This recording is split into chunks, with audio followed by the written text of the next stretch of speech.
guys,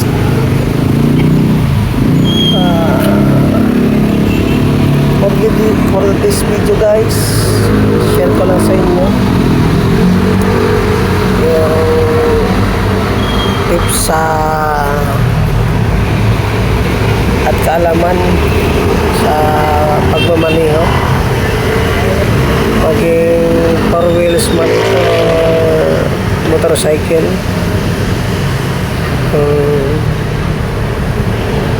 Tamang paggamit ng signal light at tamang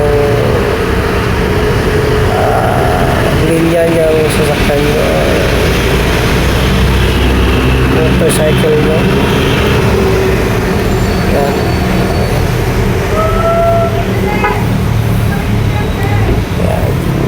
Yan. Bihayero tayo papuntang sa trabaho natin. Ito yung share ko lang yung mga nakaano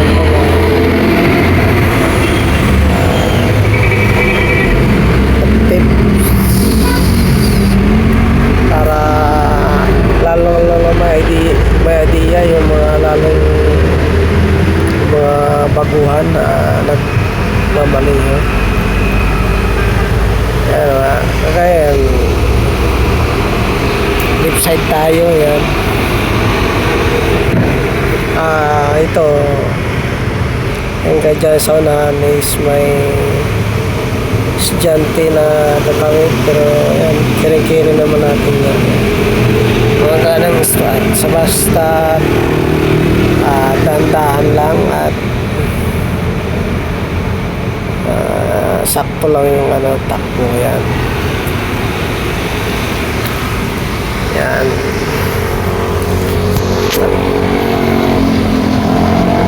Banayad lang ang takbo kahit hindi ka parati ka mag-squash yan. Pagka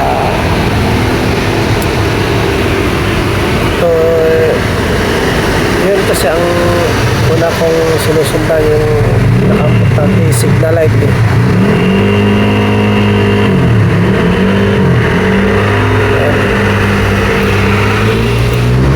Paggamit ng signal light. Yan. Yan. Kaliwa naman tayo. So itong part na to wala ganong sakyan, medyo bilisan ko na para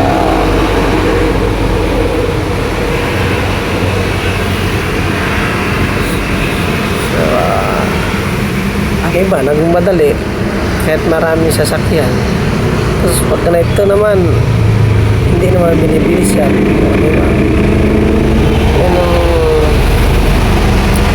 para kasing ginagaya yung yung motorcycle ng ibang 4 wheel at pag lumiko kala mo didiretso pero diretso wala ng kaya yan. Pagdating sa kakanan tayo dyan yung part yan, kanan tayo dyan. So yan, pinapaybay ko third lane yan, third lane. So yan. So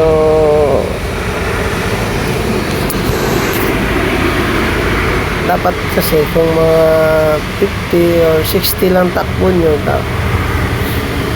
ang piste nyo dapat is right side lang, first lane, kasi para makaperfect yung sa likod nyo. Yan. Pero kung matulin, dapat right sa third lane o second lane. Pero kaya nga lang dito kung dyan, kakaliwa ko dyan, kaya yung kotse na yan is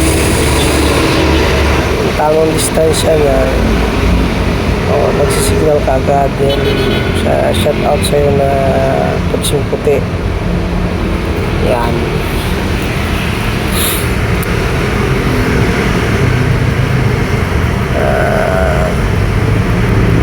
Ang iba kasi hindi, ang ibang nagumaliho is hindi alam yung larangan ng four wheel tsaka motorcycle. Kasi ang iba nag-aral lang sa motor sa four wheel. Ang iba naman nag-aral sa motorcycle, sa four wheel. Hindi, kaya pero advantage, napaka-advantage kung marunong kayo sa four wheel at marunong kayo sa motorcycle or two wheels. Yan ang advantage doon. Kaya ang iba yun, lingid sa kalaman. Ako'y nagtuturo din sa mga kaibigan, kakilala ng kaibigan.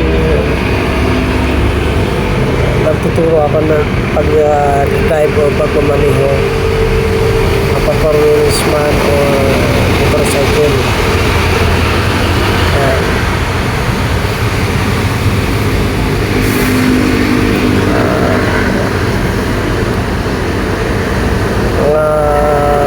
Basics lang na tip yung may share ko lang muna sa inyo.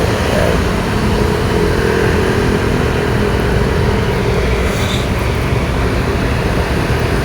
Tapos dyan sa unahan is right side ulit tayo. Yan.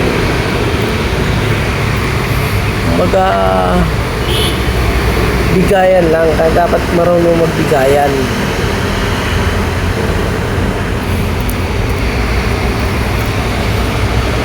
Ang iba kasi hindi marunong magbigay. Yan.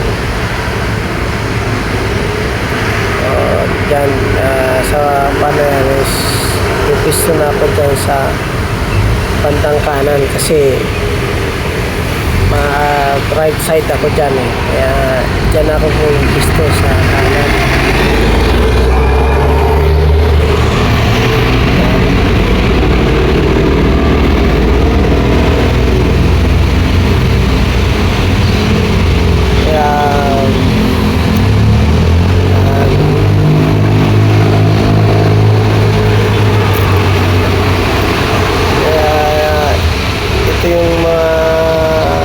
Nakuhanan ko is share ko lang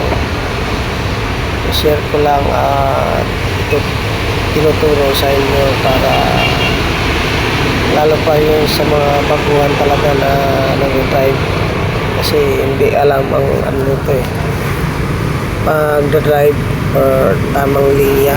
Yan. Sa part ulit yan is third lane ulit tayo. So ako dyan lang ako sa first lane. Saka ito pala, pag may napansin akong mga lubak-lubak is nagbibigay na ako ng sinyalis para makita doon sa likod ko. Ang ginagamit ko lang ng is yung pako at makikita naman yan. So alam ng mga tunay na mga rider yan. Pag yan ay na iginalaw mo sa kung sa kanan man, ibig sabihin nasa kanan yung may lubak man. Yan. Pag sa kaliwa is ibig sabihin yung lubak nasa kaliwa siya banda. Yan. Yan. Doon sa unahan is kakanan ulit tayo. Yan ang sinasabi ko na dyan, yung part din dyan na dapat yung mga 5 meters 10 meters dapat Kung kakanan kayo, sa kanan na kayo pumisto. Ayan, shoutout sa yun po puting huling sasakyan na yan at pula. Ayan, so nasa second lane sila, kakanan sila. So yun, kayo nang bahala mag-discuss. Pwede kong mag-comment, suggest dito sa aking mga natuhanang video. Sinishare ko sa inyo. Ayan.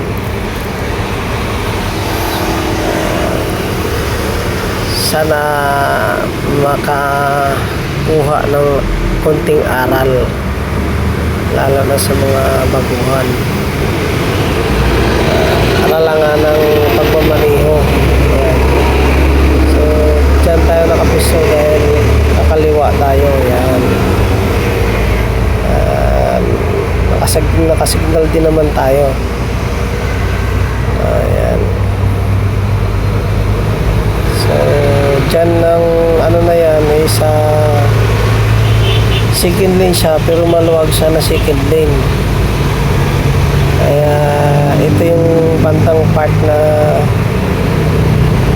napakagandang daanan, mabilis yung sa aking patutunguhan. Yan, dyan ay medyo mabilisan na ng konti.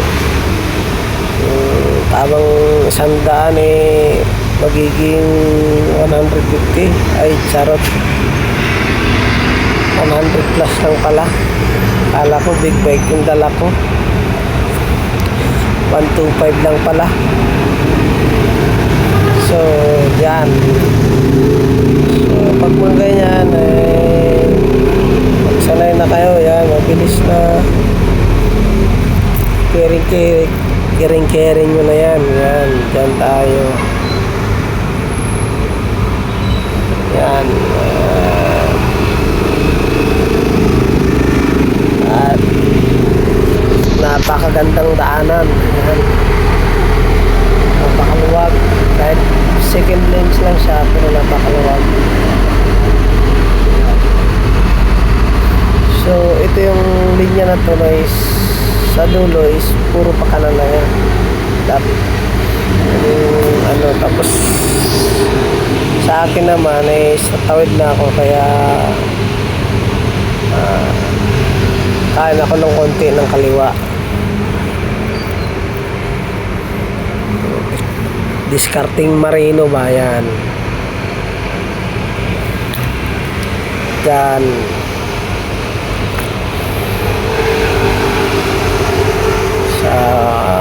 Yung aking patutunguhan is nasa kabila lang. Yan, at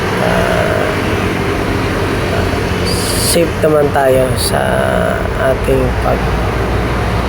paglalakbay sa ating trabaho. Yan.